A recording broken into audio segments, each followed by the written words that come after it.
Welcome to your Get That Nugget for GCSE Science. Today we'll be concentrating on giving you a framework to answer chemistry style of questions. This session is to complement your lessons with your teachers, not to replace them in any way. So this is the first chemistry nugget, so we're going to start with atomic structure, groups, and looking at the periodic table. So the first questions that I've got for you are on atomic structure and looking at working out the number of subatomic particles. In your chemistry exams, you will get a periodic table that looks a little bit like so, well, it looks exactly like so, and it comes with a key. You've got here the relative atomic mass, which is what the top number is, the atomic symbol, which are the two letters there, or the single letter. Then you've got the name written out underneath the symbol, and then you've got the atomic, in brackets, proton number underneath. We need to know what each of those numbers represents. So if we were to do this for sodium, which is what this question wants from us, it's calculate the number of protons, neutrons, and electrons of sodium. So we'll use sodium as an example. We've got Na, we've got 23 at the top and 11. The key tells me that this 23 is called the relative atomic mass. And the key tells me this bottom one is called the atomic proton number. Very similarly named, which is always great fun. Now, the atomic mass number is all about where all the mass is, and all of the mass is centered in the nucleus. And what are the two particles, the two subatomic particles in the nucleus? Well, they are the protons and the neutrons. And that's how I remember it. All of the mass centered in the middle's the nucleus, in there is the protons and the neutrons. Now the atomic number, it literally tells you this on the key, it tells me the number of protons. So that tells me number of protons. Now that is also equal to the only other subatomic particle that we've not spoken about here, which is the number of electrons. They are always the same because protons have a positive charge, electrons have a negative charge, and we must have equal amounts of both. So now we should be able to answer this question.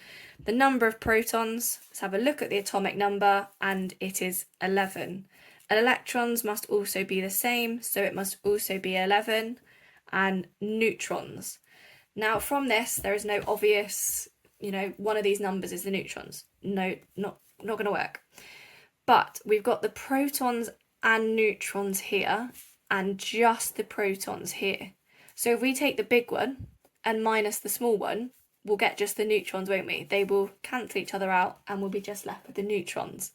So all I need to do is the big number at the top, the atomic mass number, minus the atomic number at the bottom, and I get 12. So this one as in sodium, has 12 neutrons. And that's how you work out, using the periodic table, the number of subatomic particles in an atom. Now this also wants us to draw the electron structure. You won't ever get a question this big, I just put it all together for ease in this process.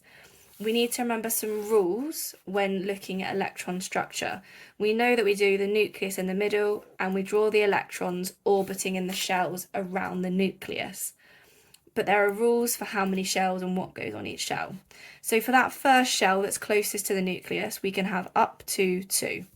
For the second and third, we can have up to 8.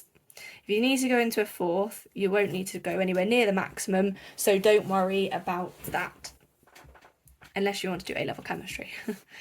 So first shell, we can have up to 2. So if we're doing sodium, we know that we've got 11 electrons. We're always looking at that number, that bottom number. So to make it nice and neat, I'm going to do the symbol in the middle like so. I'm going to draw my first shell again, and I'm going to represent my electrons with crosses because that's nice and easy for the examiner to see. I'm going to do one at the top and one at the bottom. Again, nice and clear, really nice and obvious for everyone to be able to tell. I've done 2, so I've filled up my first shell. I can't do any more, so I need to go into a second one. So I draw a second one around it. Don't worry if they're not exactly perfect. Now in this one I can have up to 8. I've already drawn 2 out of my 11. So 11 minus 2 is 9, so I'm going to need to fill this one. Now because we can have 8 in this, I draw them as pairs at the compass points. Again, it's really nice and easy to count those, both for yourself when you double check and for the examiners. Now I've drawn 10, 11 minus 10 is 1, so I need to draw that third shell. I'm not going to fill it, but I can put the final one there like so. And now I've answered that question. The second question we've got here is, how does the electron structure differ to that of chlorine?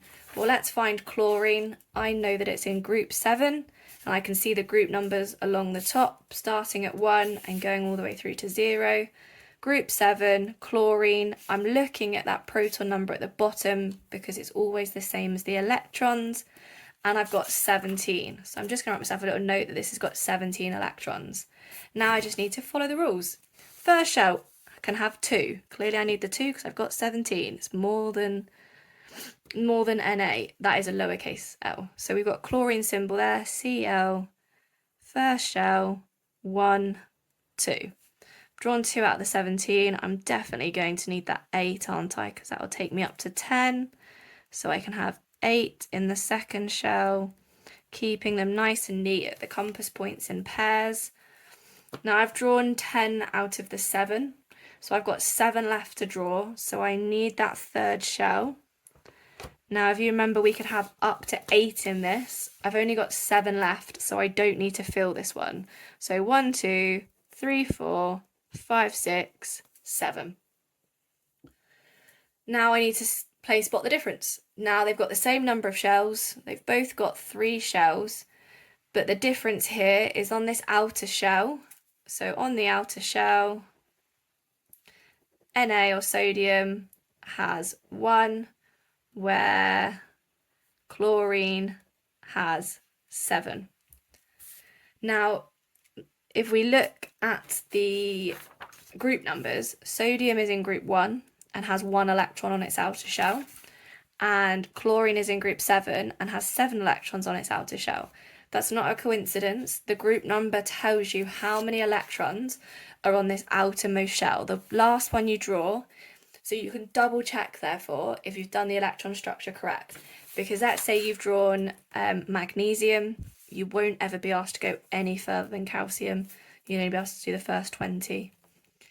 So you draw magnesium and you've ended up with 3 on the outer shell. Well, it's only in group 2. So it can only have 2 electrons on the outer shell. So it's a really good way to check for you there. Now we've done atomic structure.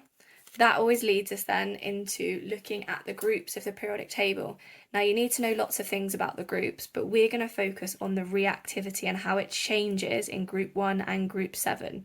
So group 1 is also known as the alkali metals, and group 7 is known as the halogens. Not quite sure how I'm spelling that there. So there you go, we've got the group 1 are the alkali metals and group 7 are the halogens. Now for both of these, we're explaining how the reactivity changes.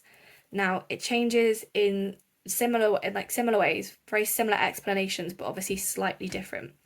So where the alkali metals are in group 1, they've got 1 electron on their outer shell. Now all atoms want to be stable with a full outer shell.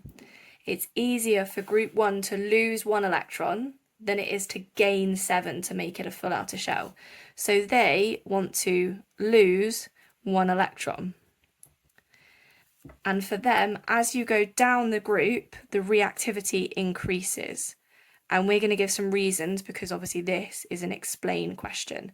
So reactivity increases going down the group. There's a down arrow there. Well, why is that? Well, I've drawn some electron structures for you. Lithium here, sodium, and then potassium. Now I haven't drawn them, but obviously in the middle of all of these is a nucleus. And there's going to be an attraction between the negative electrons and the positive nucleus. Now the nucleus is a positive because obviously they have the protons in them. So there is an attraction between opposites. So we've got an attraction between the negative and the positive. This one is a lot closer. This one here that we'd want to lose is a lot closer to the nucleus. So it's going to feel that attraction a lot more. Whereas as we go further down, you'll notice they get larger and larger and larger. So for this one here that was potassium, this electron is not going to be feeling the pull of that positive nucleus anywhere near as much as the much smaller lithium. You'll also notice that as they get bigger, we've got more shells in the way, and that's blocking the nucleus from attracting that negative electron, which means it's so much easier for it to just go. So we can put those into some nice simple bullet points for you. So we've got more electron shielding. And remember, what we mean by that is we've got more shells in between the nucleus and the outer electron. This one's only got one shell, this one's got two shells between it, and this one's got three shells between the nucleus and that last electron on the outer shell. If we've got more electron shielding, then the outer electron is further from nucleus. And because of that, there's going to be, so there's less attraction between positive nucleus, I'm going to do positive as a plus, and negative, which I'm just going to do as a minus sign, but I'll put it in there for you, and negative electron, which makes it a lot easier for potassium to lose it versus lithium. Okay, if that was lithium, that was sodium, and that was potassium, this one is going to be so much more reactive because we've got more electron shielding, so it's not feeling that attraction between the nucleus, positive nucleus, and negative electron. Group 7, I've only drawn fluorine and chlorine here. Now group 7 is going to be easier for them to gain an electron, perhaps from group 1, gain an electron than it is for them to lose 7. So how the reactivity of group 7 changes, they want to gain 1 electron. Now they have the opposite pattern. Their reactivity decreases down the group. So now as we go down the group, they get less reactive. So for this one, the one at the very top, which is fluorine, this one is the most reactive. And then as you get down and further down and further down, they get less and less and less reactive. Now why is that? Well, it's for similar reasons, but kind of the opposite. So what happens here then is they want to attract a negative electron. Now this time if they want to attract it, we are going to want, aren't we, less electron shielding. We are going to want it to be closer to the nucleus so it can feel that pull, to pull it in so that it can have it. So explain how the reactivity of group 7 changes. Reactivity decreases down the group. And why does it decrease? Because we've got more electron shielding. And what that does is it makes it harder to gain that electron. Because we've got more stuff, we've got more shells in the way of feeling that pull from the positive nucleus. We also, and I need to put that into a bullet point for you, sorry.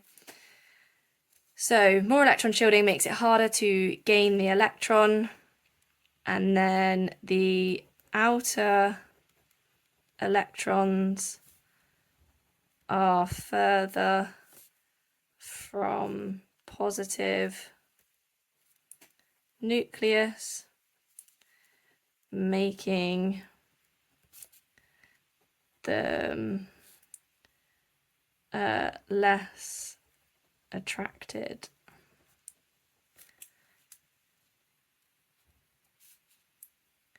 to gain electron.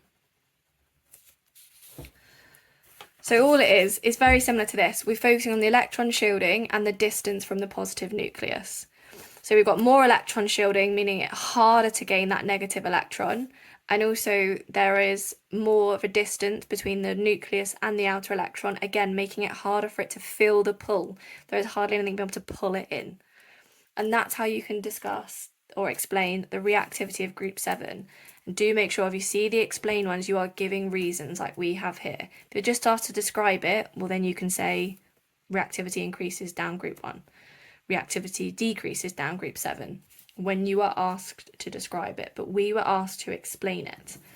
Now I've got some questions for you to have a go at and then give to your teacher for feedback. There are 3 questions here that take on a very similar to format to what we've done. Lithium and potassium are in group 1 and fluorine and chlorine are in group 7. So it's very, very similar. Make sure you take them for feedback to your teachers.